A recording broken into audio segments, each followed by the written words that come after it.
ॐ शनैश्चराय नमः। ॐ शान्ताय नमः। ॐ सर्वाभीष्टप्रदायिने नमः। ॐ शरण्याय नमः। ॐ वरेण्याय नमः। ॐ सर्वेशाय नमः। ॐ सौम्याय नमः। ॐ सुरवन्द्याय नमः। ॐ सुरलोकविहारिणे नमः। ॐ सुखासनोपविष्टाय नमः। ॐ सुन्दराय नमः। ॐ घनाय नमः। ॐ घनरूपाय नमः। ॐ घनाभरणधारिणे नमः। ॐ घनसारविलेपाय नमः। ॐ खद्योताय नमः। ॐ मन्दाय नमः। ॐ मन्दचेष्टाय नमः। ॐ महनीयगुणात्मने नमः। ॐ मर्त्यपावनपादाय नमः। ॐ महेशाय नमः। ॐ छायापुत्राय नमः। ॐ शर्वाय नमः। ॐ शरतूडीरधारिणे नमः। ॐ चरस्थिरस्वभावाय नमः। ॐ चञ्चलाय नमः। ॐ नीलवर्णाय नमः। ॐ नित्याय नमः। ॐ नीलाञ्जननिभाय नमः। ॐ नीलाम्बरविभूषाय नमः। ॐ निश्चलाय नमः। ॐ वेद्याय नमः। ॐ विधिरूपाय नमः। ॐ विरोधाधारभूमये नमः। ॐ भेदास्पदस्वभावाय नमः। ॐ वज्रदेहाय नमः। ॐ वैराग्यदाय नमः। ॐ वीराय नमः। ॐ वीतरोगभयाय नमः। ॐ विपत्परम्परेशाय नमः। ॐ विश्ववन्द्याय नमः। ॐ गृध्नवाहाय नमः। ॐ गूढाय नमः। ॐ कूर्माङ्गाय नमः। ॐ कुरूपिणे नमः। ॐ कुत्सिताय नमः। ॐ गुडाढ्याय नमः। ॐ गोचराय नमः। ॐ अविद्यामूलनाशाय नमः। ॐ विद्यास्वरूपिणे नमः। ॐ आयुष्यकारणाय नमः। ॐ आपदुद्धर्त्रे नमः। ॐ विष्णुभक्ताय नमः। ॐ वशिने नमः। ॐ विविधागमवेदिने नमः। ॐ विधिस्तुत्याय नमः। ॐ वन्द्याय नमः। ॐ विरूपाक्षाय नमः। ॐ वरिष्ठाय नमः। ॐ गरिष्ठाय नमः।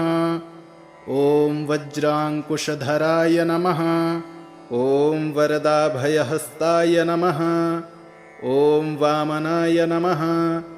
ॐ ज्येष्ठापत्नीसमेताय नमः। ॐ श्रेष्ठाय नमः। ॐ मितभाषिणे नमः। ॐ कष्टौघनाशकर्याय नमः। ॐ पुष्टिदाय नमः। ॐ स्तुत्याय नमः। ॐ स्तोत्रगम्याय नमः। ॐ भक्तिवश्याय नमः।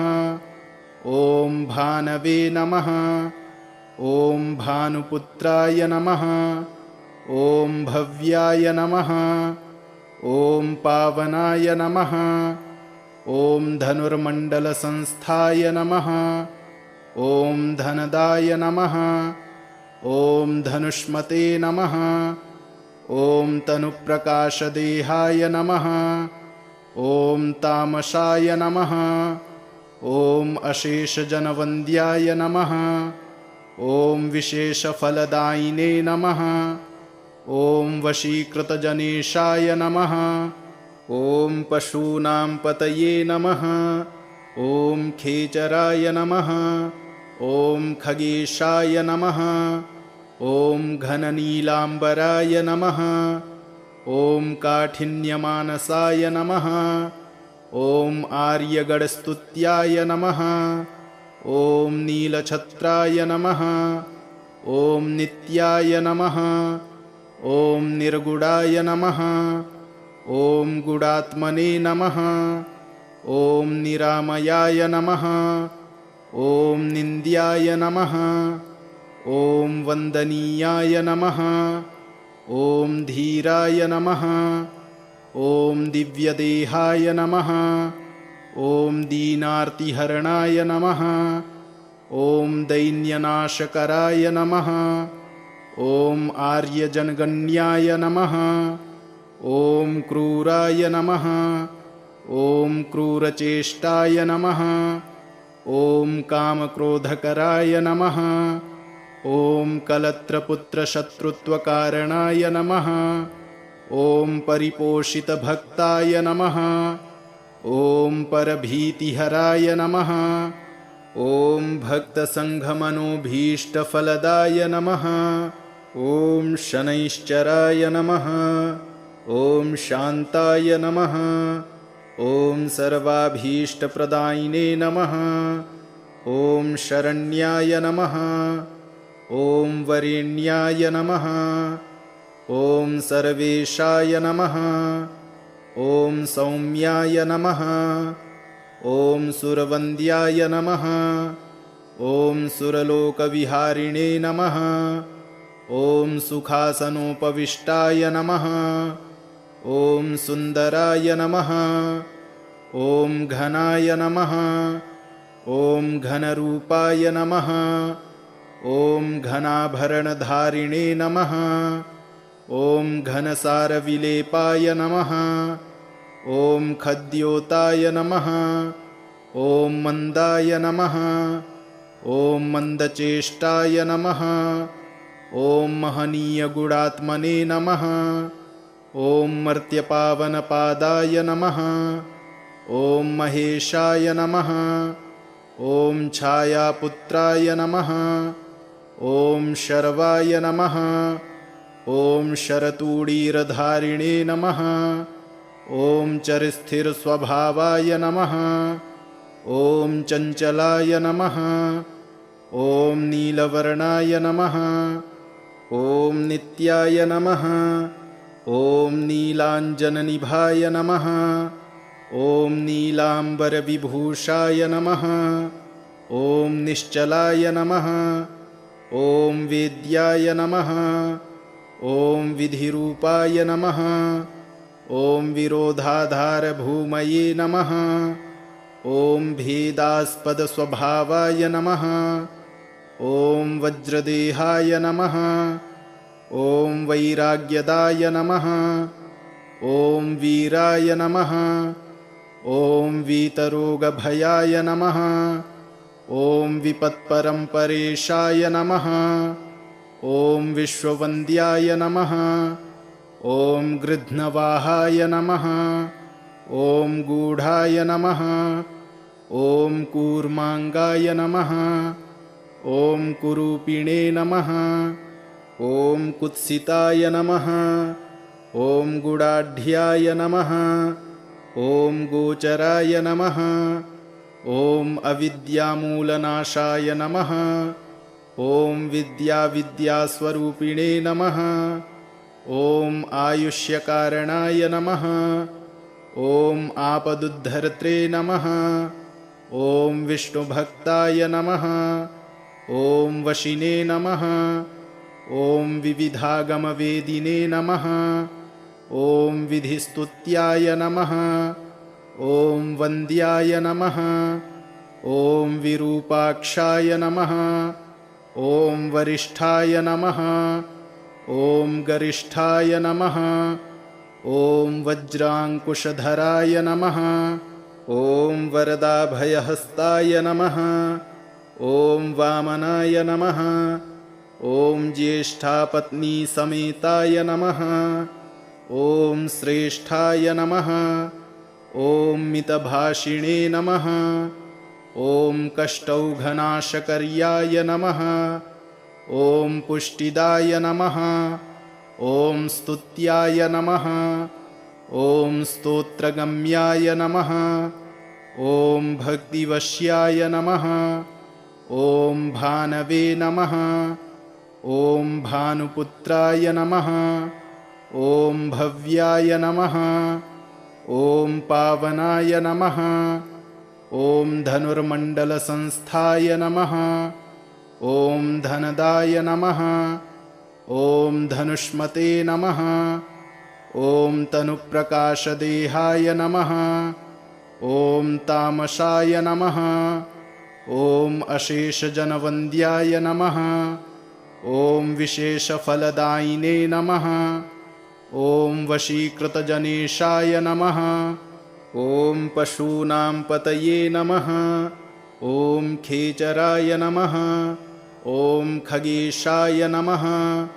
ॐ घननीलाम्बराय नमः। ॐ काठिन्यमानसाय नमः। ॐ आर्यगणस्तुत्याय नमः। ॐ नीलछत्राय नमः। ॐ नित्याय नमः। ॐ निर्गुणाय नमः। ॐ गुणात्मने नमः। ॐ निरामयाय नमः। ॐ निन्द्याय नमः। ॐ वन्दनीयाय नमः। ॐ धीराय नमः। ॐ दिव्यदेहाय नमः। ॐ दीनार्तिहरणाय नमः।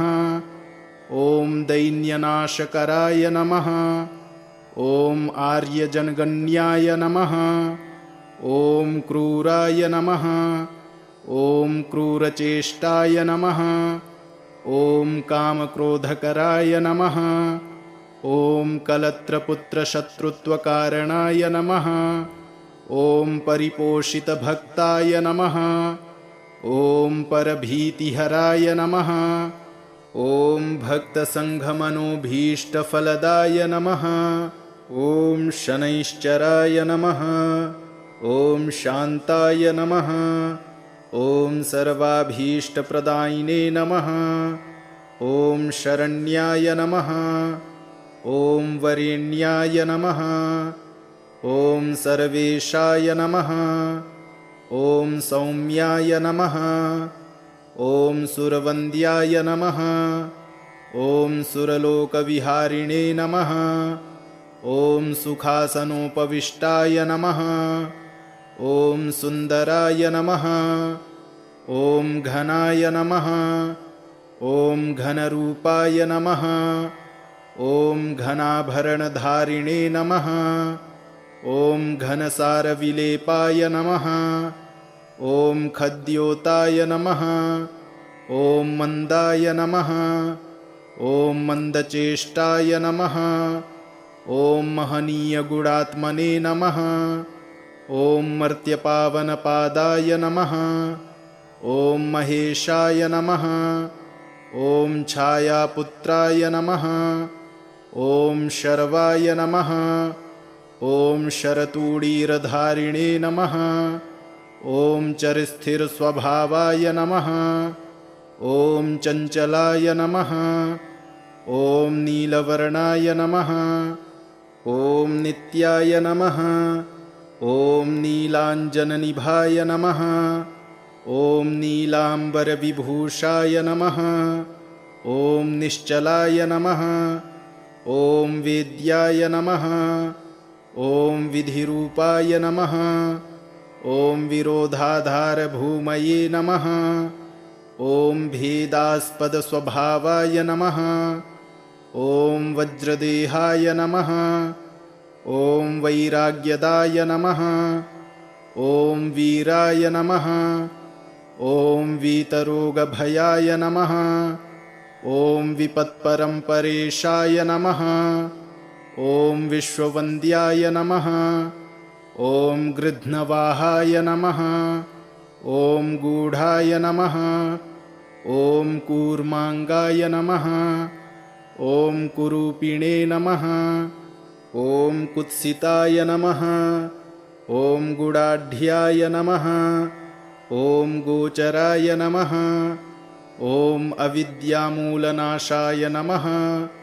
ॐ विद्यास्वरूपिणे नमः। ॐ आयुष्यकारणाय नमः। ॐ आपदुद्धर्त्रे नमः। ॐ विष्णुभक्ताय नमः। ॐ वशिने नमः। ॐ विविधागमवेदिने नमः। ॐ विधिस्तुत्याय नमः। ॐ वन्द्याय नमः। ॐ विरूपाक्षाय नमः। ॐ वरिष्ठाय नमः। ॐ गरिष्ठाय नमः। ॐ वज्राङ्कुशधराय नमः।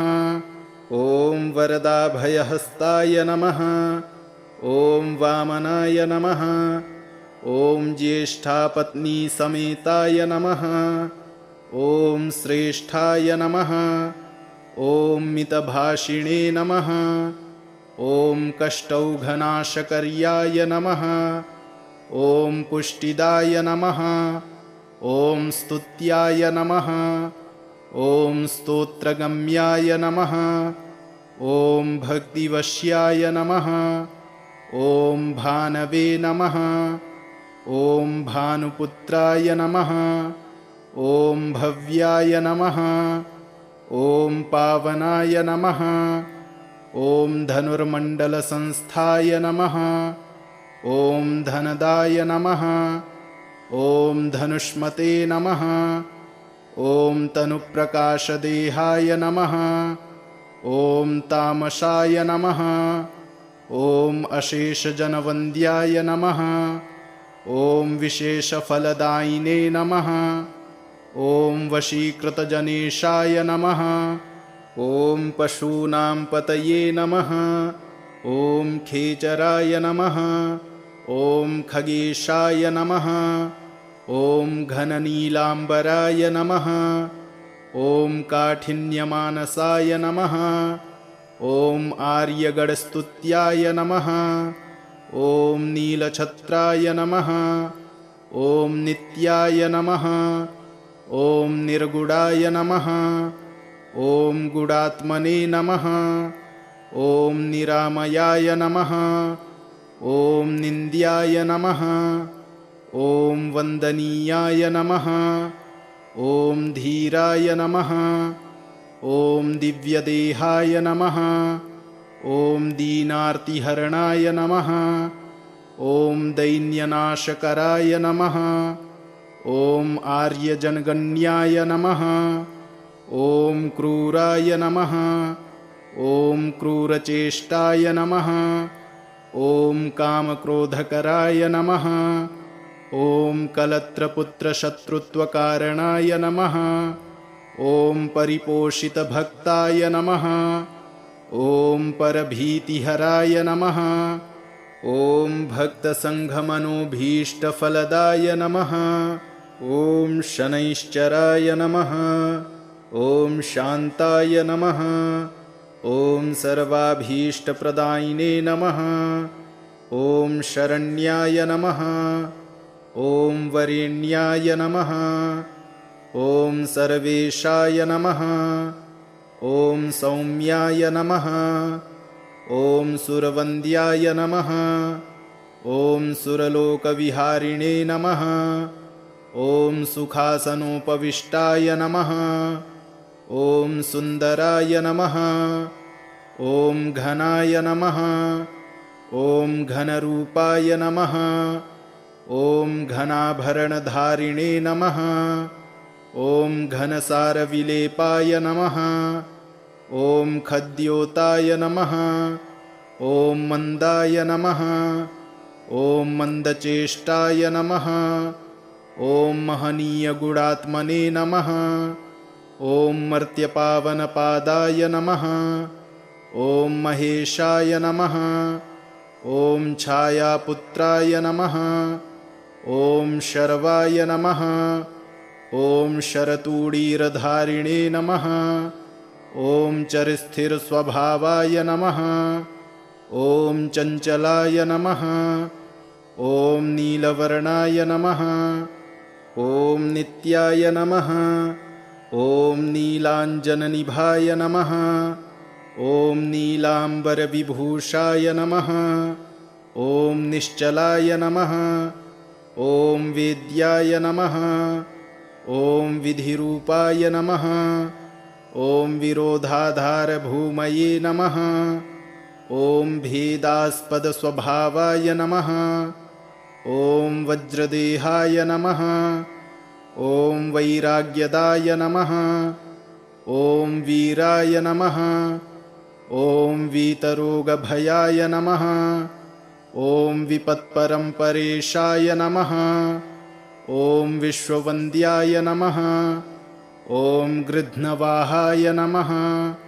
ॐ गूढाय नमः। ॐ कूर्माङ्गाय नमः। ॐ कुरूपिणे नमः।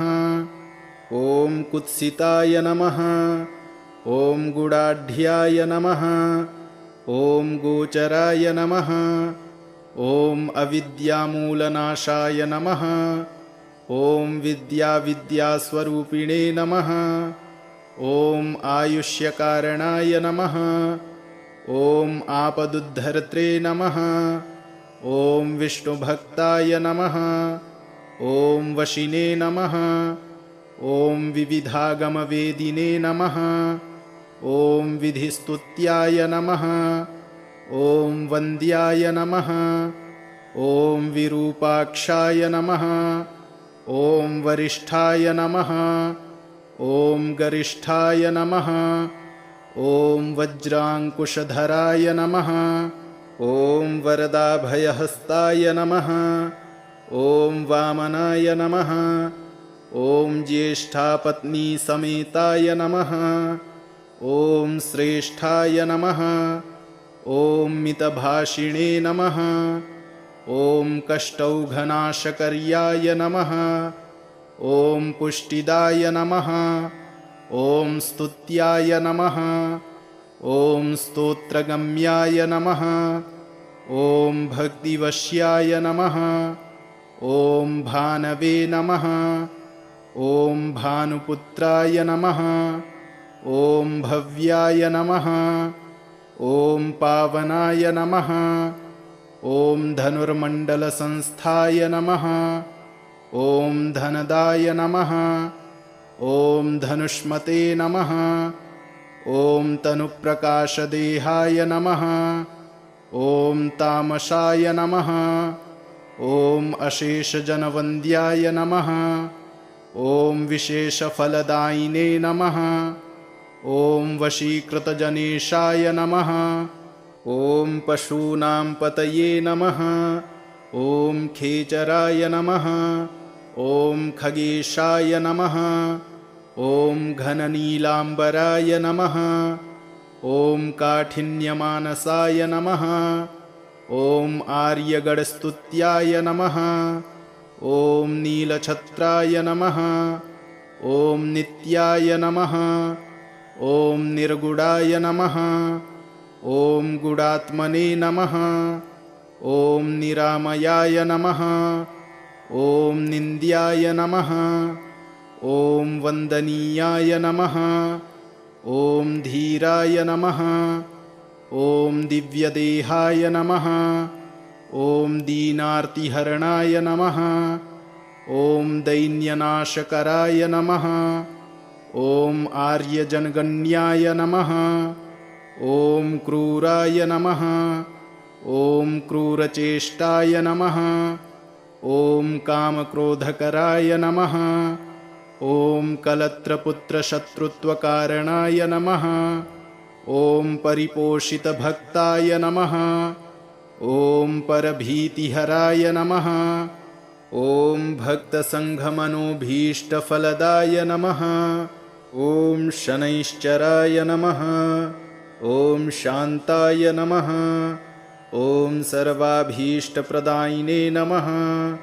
ॐ शरण्याय नमः। ॐ वरेण्याय नमः। ॐ सर्वेशाय नमः। ॐ सौम्याय नमः। ॐ सुरवन्द्याय नमः। ॐ सुरलोकविहारिणे नमः। ॐ सुखासनोपविष्टाय नमः। ॐ सुन्दराय नमः। ॐ घनाय नमः। ॐ घनरूपाय नमः। ॐ घनाभरणधारिणे नमः। ॐ घनसारविलेपाय नमः। ॐ खद्योताय नमः। ॐ मन्दाय नमः। ॐ मन्दचेष्टाय नमः। ॐ महनीयगुणात्मने नमः। ॐ मर्त्यपावनपादाय नमः। ॐ महेशाय नमः। ॐ छायापुत्राय नमः। ॐ शर्वाय नमः। ॐ शरतूडीरधारिणे नमः।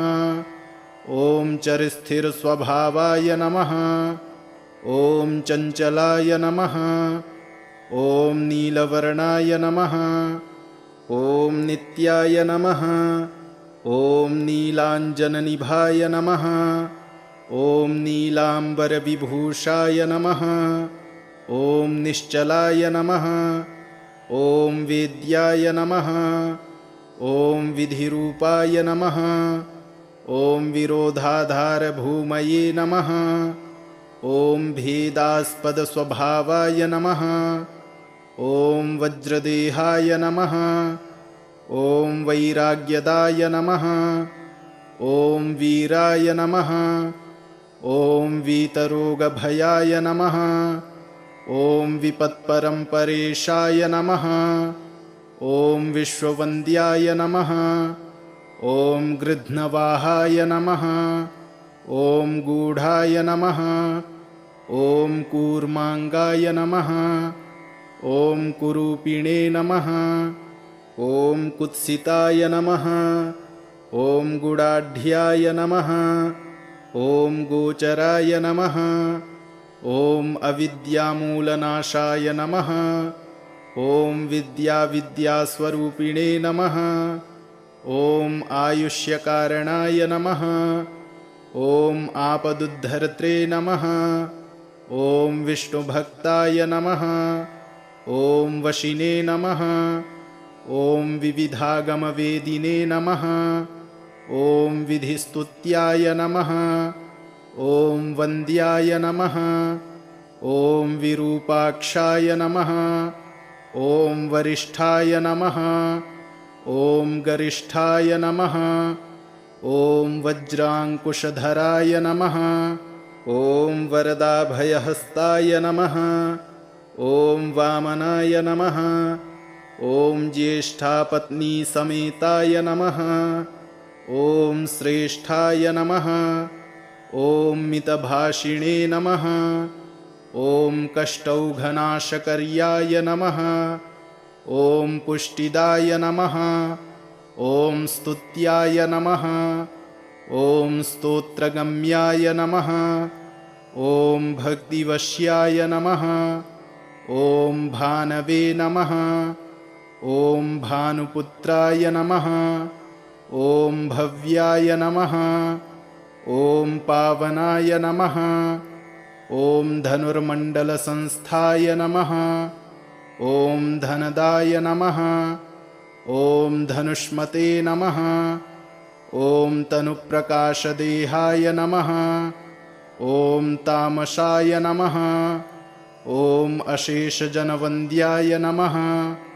ॐ विशेषफलदायिने नमः। ॐ वशीकृतजनेशाय नमः। ॐ पशूनां पतये नमः। ॐ खेचराय नमः। ॐ खगेशाय नमः। ॐ घननीलाम्बराय नमः। ॐ काठिन्यमानसाय नमः। ॐ आर्यगणस्तुत्याय नमः। ॐ नीलछत्राय नमः। ॐ नित्याय नमः। ॐ निर्गुणाय नमः। ॐ गुणात्मने नमः। ॐ निरामयाय नमः। ॐ निन्द्याय नमः। ॐ वन्दनीयाय नमः। ॐ धीराय नमः। ॐ दिव्यदेहाय नमः। ॐ दीनार्तिहरणाय नमः। ॐ दैन्यनाशकराय नमः। ॐ आर्यजनगण्याय नमः। ॐ क्रूराय नमः। ॐ क्रूरचेष्टाय नमः। ॐ कामक्रोधकराय नमः। ॐ कलत्रपुत्रशत्रुत्वकारणाय नमः। ॐ परिपोषितभक्ताय नमः। ॐ परभीतिहराय नमः। ॐ भक्तसङ्घमनोभीष्टफलदाय नमः। ॐ शनैश्चराय नमः। ॐ शान्ताय नमः। ॐ सर्वाभीष्टप्रदायिने नमः। ॐ शरण्याय नमः। ॐ वरेण्याय नमः। ॐ सर्वेशाय नमः। ॐ सौम्याय नमः। ॐ सुरवन्द्याय नमः। ॐ सुरलोकविहारिणे नमः। ॐ सुखासनोपविष्टाय नमः। ॐ सुन्दराय नमः। ॐ घनाय नमः। ॐ घनरूपाय नमः। ॐ घनाभरणधारिणे नमः। ॐ घनसारविलेपाय नमः। ॐ खद्योताय नमः। ॐ मन्दाय नमः। ॐ मन्दचेष्टाय नमः। ॐ महनीयगुणात्मने नमः। ॐ मर्त्यपावनपादाय नमः। ॐ महेशाय नमः। ॐ छायापुत्राय नमः। ॐ शर्वाय नमः। ॐ शरतूडीरधारिणे नमः। ॐ चरस्थिरस्वभावाय नमः। ॐ चञ्चलाय नमः। ॐ नीलवर्णाय नमः। ॐ नित्याय नमः। ॐ नीलाञ्जननिभाय नमः। ॐ नीलाम्बरविभूषाय नमः। ॐ निश्चलाय नमः। ॐ वेद्याय नमः। ॐ विधिरूपाय नमः। ॐ विरोधाधारभूमये नमः। ॐ भेदास्पदस्वभावाय नमः। ॐ वज्रदेहाय नमः। ॐ वैराग्यदाय नमः। ॐ वीराय नमः। ॐ वीतरोगभयाय नमः। ॐ विपत्परम्परेशाय नमः। ॐ विश्ववन्द्याय नमः। ॐ गृध्नवाहाय नमः। ॐ गूढाय नमः। ॐ कूर्माङ्गाय नमः। ॐ कुरूपिणे नमः। ॐ कुत्सिताय नमः। ॐ गुडाढ्याय नमः। ॐ गोचराय नमः। ॐ अविद्यामूलनाशाय नमः। ॐ विद्यास्वरूपिणे नमः।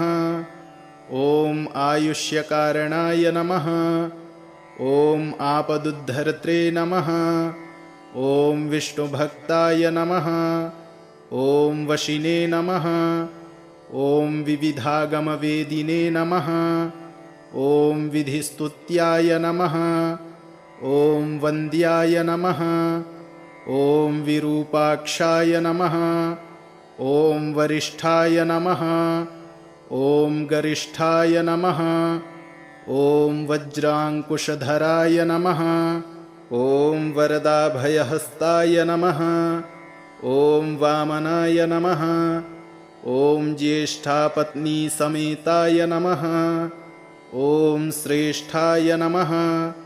ॐ मितभाषिणे नमः। ॐ कष्टौघनाशकर्याय नमः। ॐ पुष्टिदाय नमः। ॐ स्तुत्याय नमः। ॐ स्तोत्रगम्याय नमः।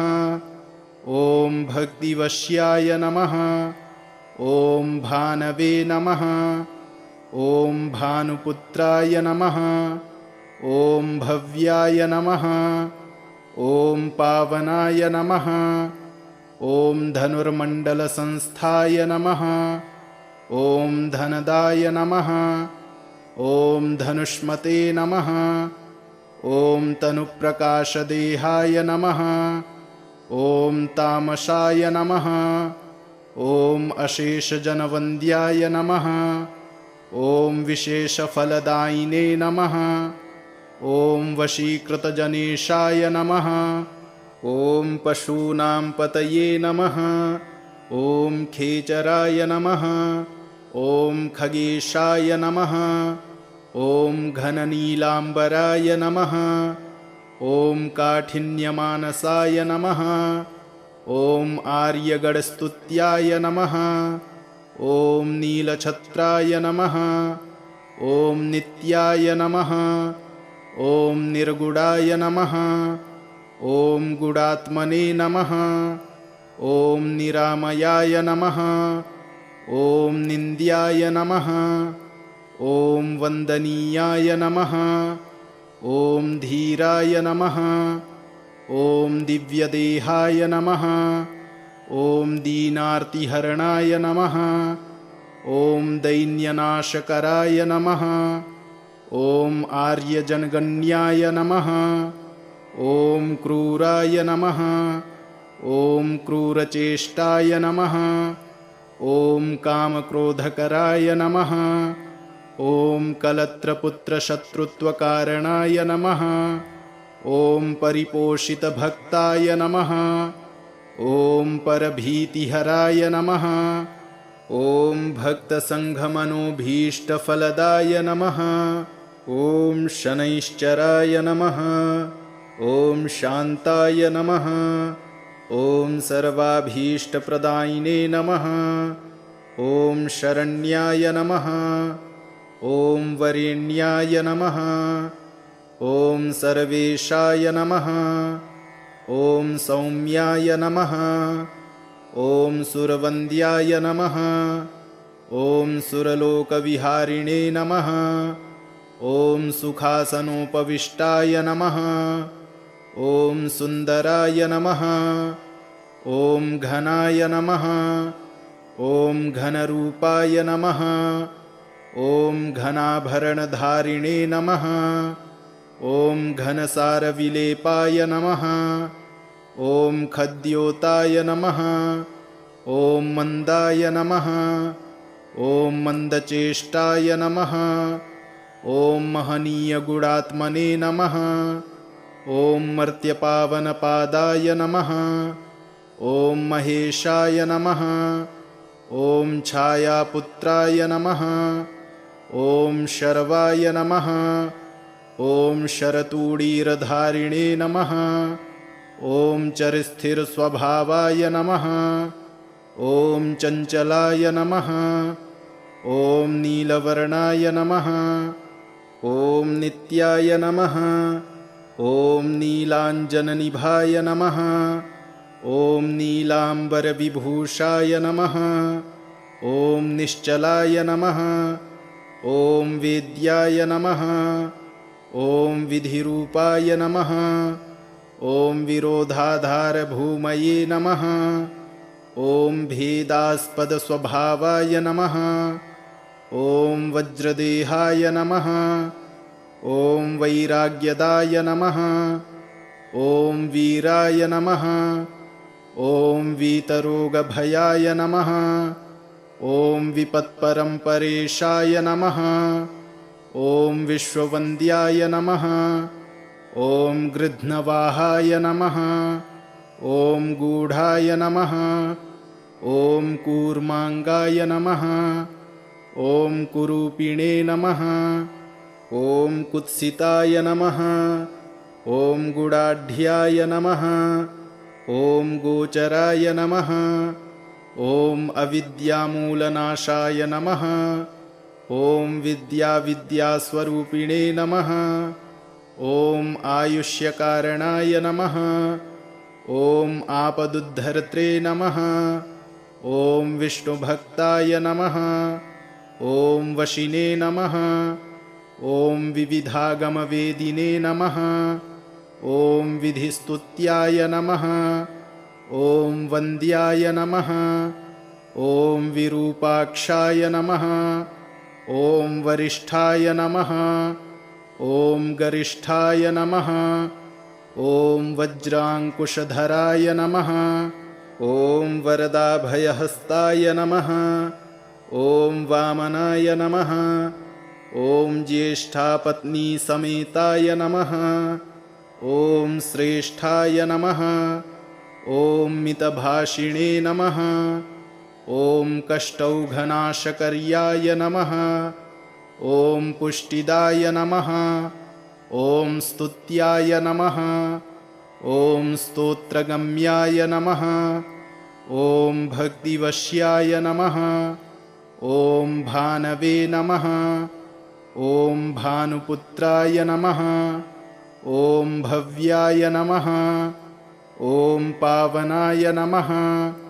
ॐ धनुर्मण्डलसंस्थाय नमः। ॐ धनदाय नमः। ॐ धनुष्मते नमः। ॐ तनुप्रकाशदेहाय नमः। ॐ तामसाय नमः। ॐ अशेषजनवन्द्याय नमः। ॐ विशेषफलदायिने नमः। ॐ वशीकृतजनेशाय नमः। ॐ पशूनां पतये नमः। ॐ खेचराय नमः। ॐ खगेशाय नमः। ॐ घननीलाम्बराय नमः। ॐ काठिन्यमानसाय नमः। ॐ आर्यगणस्तुत्याय नमः। ॐ नीलछत्राय नमः। ॐ नित्याय नमः। ॐ निर्गुणाय नमः। ॐ गुणात्मने नमः। ॐ निरामयाय नमः। ॐ निन्द्याय नमः। ॐ वन्दनीयाय नमः। ॐ धीराय नमः। ॐ दिव्यदेहाय नमः। ॐ दीनार्तिहरणाय नमः। ॐ दैन्यनाशकराय नमः। ॐ आर्यजनगण्याय नमः। ॐ क्रूराय नमः। ॐ क्रूरचेष्टाय नमः।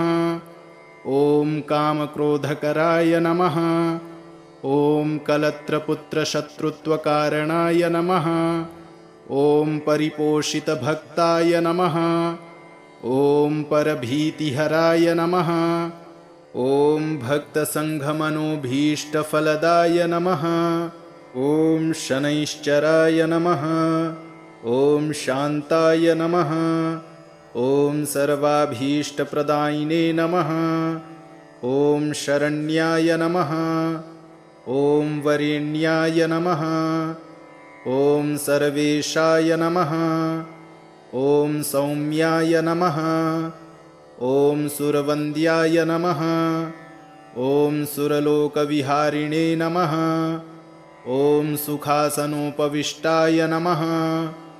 ॐ सुन्दराय नमः। ॐ घनाय नमः। ॐ घनरूपाय नमः। ॐ घनाभरणधारिणे नमः। ॐ घनसारविलेपाय नमः। ॐ खद्योताय नमः। ॐ मन्दाय नमः। ॐ मन्दचेष्टाय नमः। ॐ महनीयगुणात्मने नमः। ॐ मर्त्यपावनपादाय नमः। ॐ महेशाय नमः। ॐ छायापुत्राय नमः। ॐ शर्वाय नमः। ॐ शरतूडीरधारिणे नमः। ॐ चरस्थिरस्वभावाय नमः। ॐ चञ्चलाय नमः। ॐ नीलवर्णाय नमः। ॐ नित्याय नमः। ॐ नीलाञ्जननिभाय नमः। ॐ नीलाम्बरविभूषाय नमः। ॐ निश्चलाय नमः। ॐ वेद्याय नमः। ॐ विधिरूपाय नमः। ॐ विरोधाधारभूमये नमः। ॐ भेदास्पदस्वभावाय नमः। ॐ वज्रदेहाय नमः। ॐ वैराग्यदाय नमः। ॐ वीराय नमः। ॐ वीतरोगभयाय नमः। ॐ विपत्परम्परेशाय नमः। ॐ विश्ववन्द्याय नमः। ॐ गृध्नवाहाय नमः। ॐ गूढाय नमः। ॐ कूर्माङ्गाय नमः। ॐ कुरूपिणे नमः। ॐ कुत्सिताय नमः। ॐ गुडाढ्याय नमः।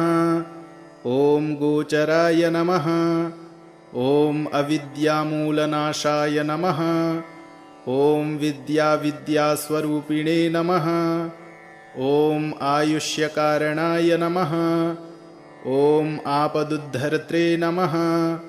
ॐ विष्णुभक्ताय नमः। ॐ वशिने नमः। ॐ विविधागमवेदिने नमः। ॐ विधिस्तुत्याय नमः। ॐ वन्द्याय नमः। ॐ विरूपाक्षाय नमः। ॐ वरिष्ठाय नमः। ॐ गरिष्ठाय नमः। ॐ वज्राङ्कुशधराय नमः। ॐ वरदाभयहस्ताय नमः। ॐ वामनाय नमः। ॐ ज्येष्ठापत्नीसमेताय नमः। ॐ श्रेष्ठाय नमः। ॐ मितभाषिणे नमः। ॐ कष्टौघनाशकर्याय नमः। ॐ पुष्टिदाय नमः। ॐ स्तुत्याय नमः। ॐ स्तोत्रगम्याय नमः। ॐ भक्तिवश्याय नमः। ॐ भानवे नमः। ॐ भानुपुत्राय नमः। ॐ भव्याय नमः। ॐ पावनाय नमः। ॐ धनुर्मण्डलसंस्थाय नमः। ॐ धनदाय नमः। ॐ धनुष्मते नमः। ॐ तनुप्रकाशदेहाय नमः। ॐ तामसाय नमः।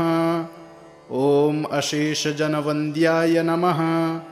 ॐ विशेषफलदायिने नमः। ॐ वशीकृतजनेशाय नमः। ॐ पशूनां पतये नमः। ॐ खेचराय नमः। ॐ खगेशाय नमः।